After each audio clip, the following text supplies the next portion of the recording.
In Civil 3D, there is an option to set the direction of travel within the software. So if you consider the center line alignment, if the driving direction is on the left side, it will be the vehicle will be traveling like this.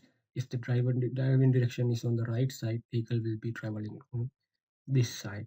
So there is a setting in Civil 3D where we can set the direction of travel.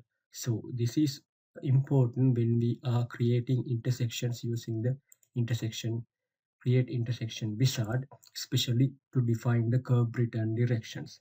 So to change the driving direction, you need to go to settings tab, go to drawing name, right click, edit drawing settings, and go to ambient settings.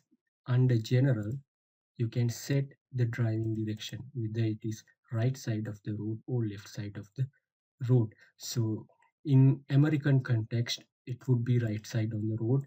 If you consider UK or Australian context, it would be left side of the road. So that is how you can set the driving direction in Civil 3D.